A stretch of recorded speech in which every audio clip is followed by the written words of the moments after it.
आपने सांसदों के घर देखे होंगे, आलीशान होते हैं, एसी से लेकर के तमाम इलेक्ट्रॉनिक सामान लगे होते हैं। और ऐसे ही एक सांसद जिनके घर में 2-2 एसी लगे हुए थे, फ्रिज था, 6-7 पंखे थे, इसके अलावा तमाम बिजली के उपकरण आम घरों की तरह जैसे होते हैं उनसे बढ़कर थे। लोगों का आना जाना रोज होता था।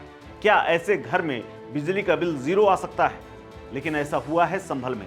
संभल के सांसद के घर में जहां पर 2 एयर कंडीशन लगे हुए थे, 6-7 पंखे चलते थे, एक फ्रिज था, इसके अलावा तमाम गीजर से लेकर के अन्य जो सामान भी था। लेकिन संभल के समाजवादी पार्टी के सांसद जियाउर रहमान बर्क के घर में बिल जीरो आता था। अब इनके खिलाफ कार्रवाई शुरू हो गई है और ये मुश्किल में आ गए हैं, क्योंकि इनके खिलाफ दीपसराय इलाके में रहने वाले बर्क के आवास में बिजली चोरी का आरोप लगा और उसके बाद अब मामला दर्ज कर लिया गया है।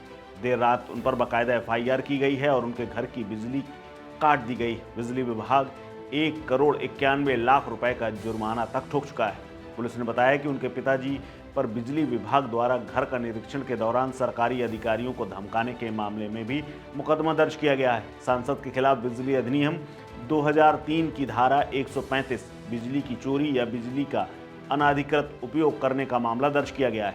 अब ऐसे में सवाल ये है कि क्या जियाउर रहमान बर्क सदस्यता जा सकती है, क्योंकि बिजली चोरी को लेकर के तमाम लोगों के मन में सवाल है कि क्या उनको इस मामले में सजा हो सकती है, और अगर 2 साल से ऊपर की सजा हुई तो क्या जियाउर रहमान बर्क घर बैठ जाएंगे। बिजली विभाग के एक अधिकारी ने यह कहा है कि उनके खिलाफ मुकदमा दर्ज किया गया है।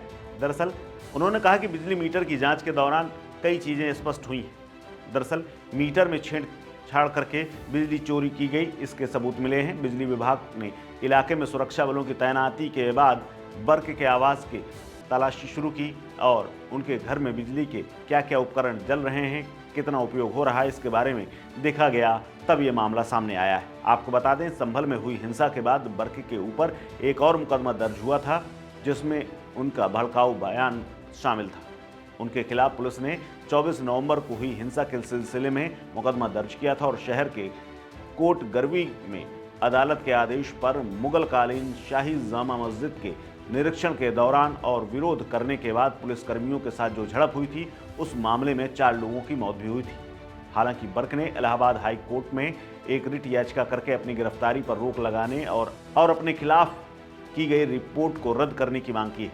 वहीं पुलिस का कहना है कि सुबह 7:30 बजे बिजली विभाग के संतोष त्रिपाठी दीपासराय में बिजली के सामानों की जांच कर रहे थे, तभी वो सांसद के घर गए। ये घर उनके पिता के नाम है, बिजली का कनेक्शन भी उन्हीं के नाम है। वहां बिजली उपकरणों की जांच की गई। इस दौरान ममलूकुर रहमान बर्क ने अभद्र भाषा का इस्तेमाल किया और सरकारी काम में बाधा डाली और कहा कि सरकार बदल जाएगी तो हम तुम्हें बर्बाद कर देंगे। उन्होंने अपशब्दों का प्रयोग किया। इसका वीडियो बिजली विभाग ने बनाया। इसके अलावा SP ने बताया कि ममलूकुर के खिलाफ मुकदमा दर्ज कर लिया गया है। इसके अलावा वसीम सलमान के खिलाफ भी नखासा थाने में कानून की संबंधित धाराओं पर मुकदमा दर्ज किया गया है। आपको बता दें कि संभल के दीपासराय इलाके में ही सांसद का मकान है, जहां पर बिजली विभाग ने कार्रवाई की थी। इसके अलावा ASP शिरीष चंद्र ने मीडिया को बताया है कि बिजली विभाग ने दीपासराय इलाके में सुरक्षित और सुचारू निरीक्षण के लिए पुलिस सहायता मांगी थी, जिसके लिए पुलिस बल लगाया गया था। और निरीक्षण किए गए स्थान के बारे में विशेष रूप से पूछे जाने पर ASP ने यह भी कहा कि सांसद का आधिकारिक आवास है, जहां बिजली विभाग जांच कर रहा है। बिजली विभाग के उपमंडल अधिकारी संतोष कुमार त्रिपाठी ने यह भी बताया कि सांसद के आवास पर 2-2 किलोवाट के कनेक्शन है। इसके अलावा 10 किलोवाट का एक सोलर पैनल लगा हुआ है। हालांकि उपयोग और तमाम जो सामान उनके घर पर है, उसके आधार पर 8 से 10 किलोवाट के बीच का कनेक्शन होना चाहिए। इस खबर में फिलहाल इतना ही। अपडेट्स के लिए बने रहिए वन इंडिया हिंदी के साथ। नमस्कार।